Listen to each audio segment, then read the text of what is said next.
always thought anniversaries were meant to be milestones of love, quiet celebrations of the storms weathered, the sacrifices made, and the loyalty that held two people together.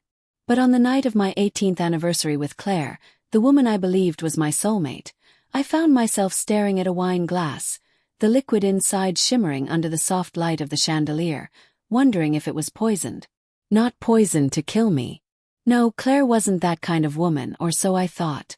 But when I noticed her hand tremble slightly as she slid the glass toward me, her eyes not meeting mine, something inside me cracked.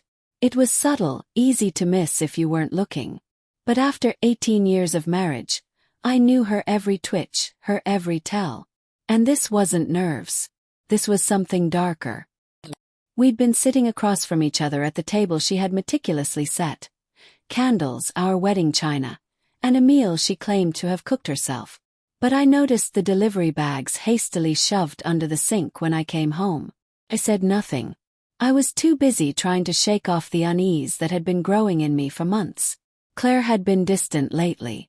Secretive with her phone, late nights at work. Laughter in the other room that stopped the second I walked in.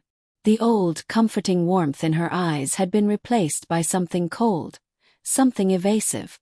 I told myself it was stress, that I was imagining things, that after nearly 2 decades people just changed. But then came the glass. She raised hers with a smile that didn't reach her eyes. "To 18 years, David," she said softly. I lifted mine but hesitated. And in that hesitation I saw it, the faintest smirk tug at her lips, gone in an instant. My stomach dropped. I clinked glasses with her, my heart hammering, and as she tilted hers back, I swapped mine for hers in one smooth motion, taking a deliberate sip. Her eyes widened just slightly. Enough to confirm what I already feared. "Claire," I said slowly, setting the glass down, "what did you put in my drink?" The silence that followed was heavier than any scream.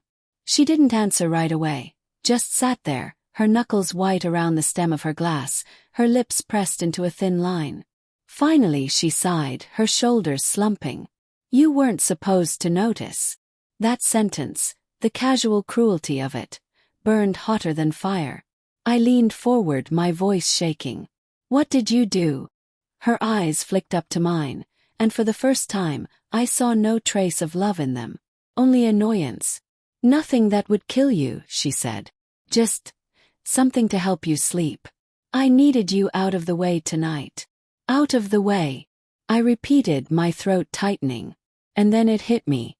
The late nights, the secrecy, the sudden anniversary dinner she'd been so insistent about. It wasn't about us, it was about creating an alibi, a distraction. "Who is he?" I asked, my voice breaking. Her silence was answer enough.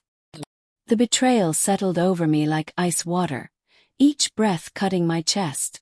18 years, 18 birthdays, holidays, anniversaries, little rituals only we shared, and it all crumbled in a single moment. I pushed back from the table, the chair screeching across the floor. "You were going to drug me so you could sneak out to him? On our anniversary?" Her composure cracked, her mask slipping into irritation. "Don't be dramatic, David. You've been so suffocating lately. Always watching me, asking questions. I needed one night. One night to feel alive again." I laughed then. A bitter, broken laugh that sounded nothing like me. "One night. Claire, how long has this been going on?" She hesitated. "Too long." I turned away, gripping the edge of the counter to steady myself.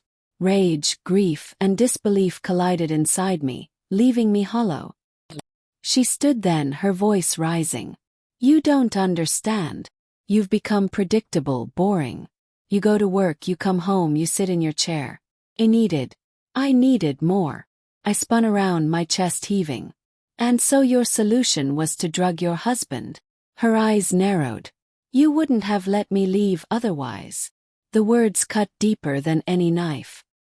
I don't remember deciding to reveal my move, but I found myself holding up her untouched glass, swirling the liquid. "You realize I swapped the drinks, right? Whatever you meant for me, I already drank it." Her face drained of color. "David, You didn't. The satisfaction was hollow, but it was there. Watching her panic, watching the realization dawn that her scheme had backfired. It was the only sliver of justice I had in that moment. Relax, I said coldly. It wasn't much, was it? Just enough to make me sleep. Well, enjoy your night in. With yourself. The hours that followed were a blur. She tried to protest, to explain, but I tuned her out. I packed a bag in silence while she followed me from room to room, her words spilling out in frantic waves. It didn't mean anything. I was going to end it soon. You've changed, David. You don't see what it's like to live with you. I still love you in my own way. Each excuse felt like another knife. By the time I zipped my bag shut, I had no tears left. Only a dull, aching emptiness. I paused at the door, my hand on the knob. She stood behind me, her eyes red, her face twisted in desperation. David, don't go. Please. We can fix this. I turned my head just enough to meet her gaze. For a moment, I searched for the woman I had fallen in love with, the one who once danced barefoot with me in the rain, who stayed up all night helping me study for exams, who whispered promises in the dark. But she was gone. Or maybe she had never been real at all. You tried to drug me, Claire, I said quietly. There's no coming back from that. And I walked out. It's been months since that night. People ask me why I left so suddenly, why I walked away from nearly 2 decades of marriage without trying to fight for it. I don't tell them everything. I don't talk about the glass or the way her eyes looked when I confronted her, or how my hands shook when I packed that bag.